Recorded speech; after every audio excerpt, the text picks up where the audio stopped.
That brings us to later in 1997, November Yeah, October. 1997, a bank robbery. A bank robbery of a bank in downtown LA, right next to USC, right, Sean? That's Right right. near Just the north. USC campus.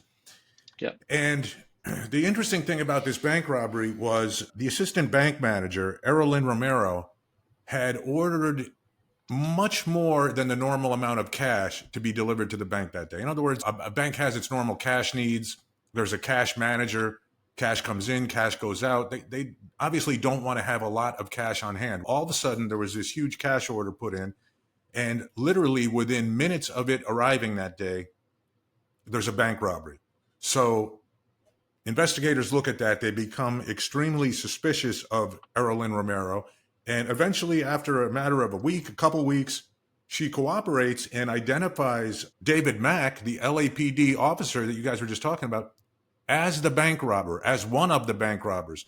Now, if I'm not mistaken, just to be clear, there were two men that actually came in the bank. Sean, does that sound correct to your recollection? Yeah, that's right. So what happened is, as you said, David Mack, who at the time was romantically involved with the bank employee, he was having an affair with her. He was married, had kids.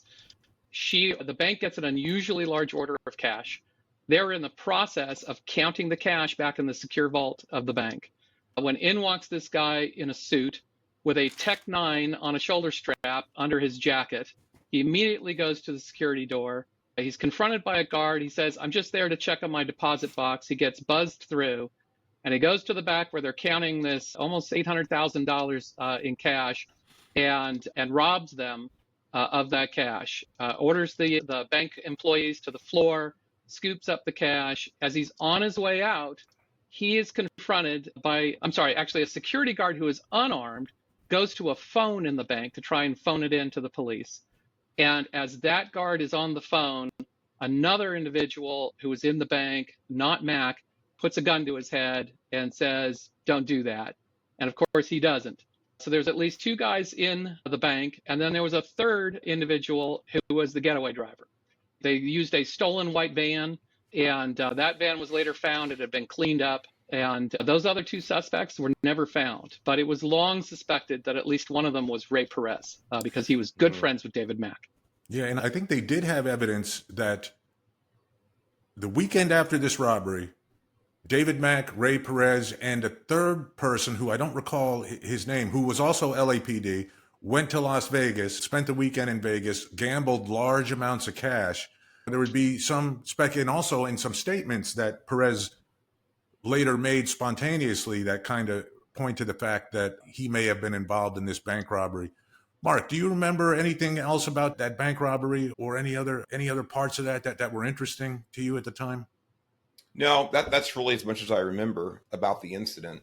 Having worked as head of corporate security for a bank after I left the Highway Patrol for 2.5 years, it really hit home with me about bank security and these procedures, and the assistant bank manager being involved in this conspiracy to do it, because often this has to happen for things to go down this cleanly. But as far as the event itself and recollection, this is as much as I remember about it, what you're talking about today. Yeah. Bill, you're absolutely right about the spree in Vegas afterwards.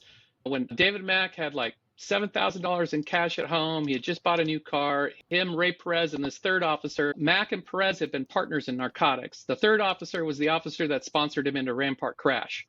And they're out in Vegas partying it up, gambling thousands and thousands of dollars. They were in a $1,500 a night hotel suite. This was the weekend that was after the bank robbery. That was during that week, 2 days later. Can we say not a coincidence?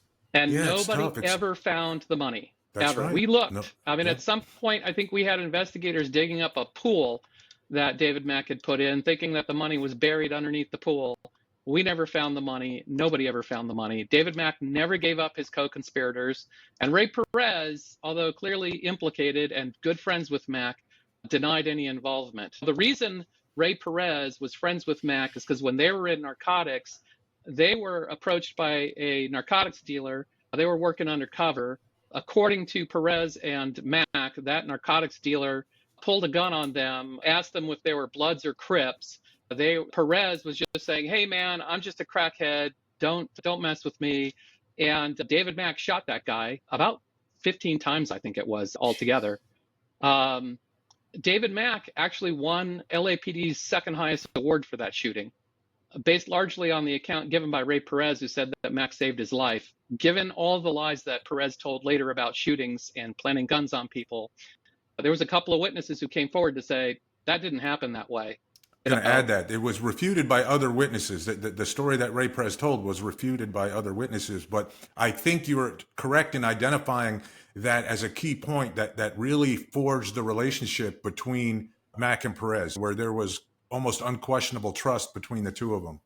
Exactly. And probably, like you said, why one didn't give up the other one later on. That's exactly right. Assuming there was some truth to it. And it's not even clear that story by Perez is true because he told so many lies, it's hard to sort them out. Yeah. Right. Yeah. So what do you guys think? What's the next key point in this? I mean, I know there was some... I'll tell you, Bill, the next key to this is Ray Perez, and I'll tell you why. Okay.